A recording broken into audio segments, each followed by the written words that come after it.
So how have I felt on the trip? Well, it's been completely, intense, overwhelming, emotional, but overall I've learnt that a lot of people are willing to talk about it, talk about their own experiences, and that's very, very moving for me.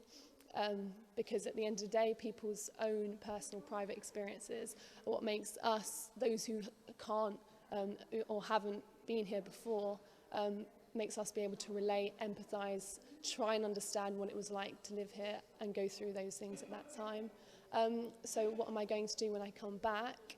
I work for a human rights charity called Amnesty International, so I'm able to do a lot of talks and lectures there, and also within universities in the UK, give lectures, talks. I'm going to be writing an article for a local newspaper, as well as create a short film, hopefully, of all the footage that I've filmed so far, to try and get that out there in the UK and spread the lessons learned from Srebrenica. As soon as I came to Bosnia, for me, things completely changed, because I witnessed firsthand the kindness of people and the beauty of the country. And then when I started learning in more detail about the extent of the genocide, for me, like, my heart completely broke. And I couldn't even imagine that 20 years ago there was war in this country. So having learned more about the injustice, I think we're in a situation where we need to learn the lessons from Srebrenica and what has happened. And I think what we need to do is raise awareness of the problem, because this is a problem, and this is a situation in history that so many people know nothing about. And there's so many lessons that we can take. And at the end of the day, if one genocide happened, and many have happened throughout history, what's to stop it from happening in the future? Now, if we look at the world around us, in places like Syria, in places like the Central African Republic, in Burma, there's a lot of atrocious killing going on. There's still genocide going on.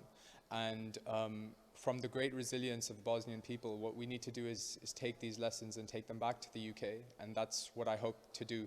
So I hope to raise awareness of Srebrenica, of the Bosnian genocide, of the amazing culture. I want to encourage people, everyone that I know, friends, family, through media, local media, through social media. I want to encourage people to come to Bosnia, because when you come to Bosnia, you'll fall in love with Bosnia, and your heart will ache for the victims of the genocide. But at the same time, you'll learn the great resilience, and you'll learn why Bosnia is in the situation that it is today, which is an increasing situation, a situation of faith. I live in Malvern in the UK, and Malvern is a very similar place. The landscape here with the hills and the mountains, and it's quite a moving place for me to visit here. I worked with a colleague at the University of Worcester on an exhibition to do with this genocide, and this is what started me off to be interested to come and see the place for myself. I plan to do some more work with my colleague on putting up other forms of exhibitions, because we feel as though the kind of visual way of getting a message across is the most potent, and we feel that there is a great importance to get this message across to a wider audience in the UK. Hi there, I'm Taz Lovejoy. I've come from the University of Worcester over in England, in Worcestershire, and I've come here today to kind of try and find out a little bit more about what's happened here. Before I came, I really didn't know too much. The reason I kind of found out about remembering Srebrenica was a delegate from last year came over, and I worked as one of the technicians helping put information panels together to kind of raise awareness in Worcester.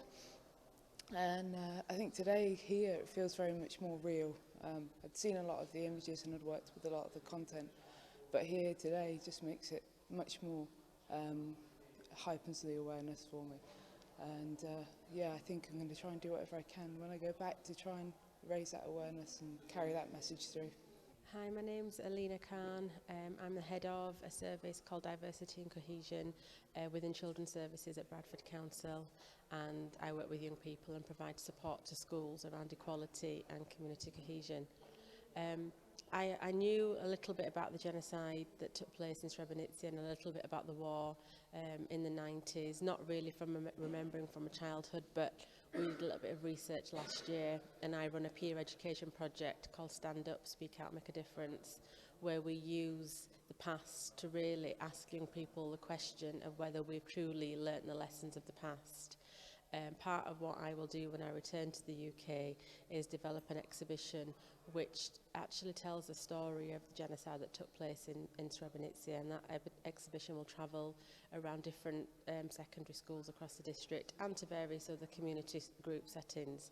And the idea is to train young people to be peer guides, to guide other young people around the exhibition, as it's part of a student voice peer education project.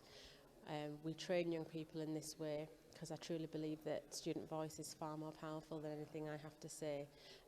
And actually it brings things right up into the context of more or less present day atrocities, because this one was so recent and was so close to home, but the awareness just isn't there. So I think it's important that we do as much as we can to really ask that question about where can hatred lead, and that hateness for the other.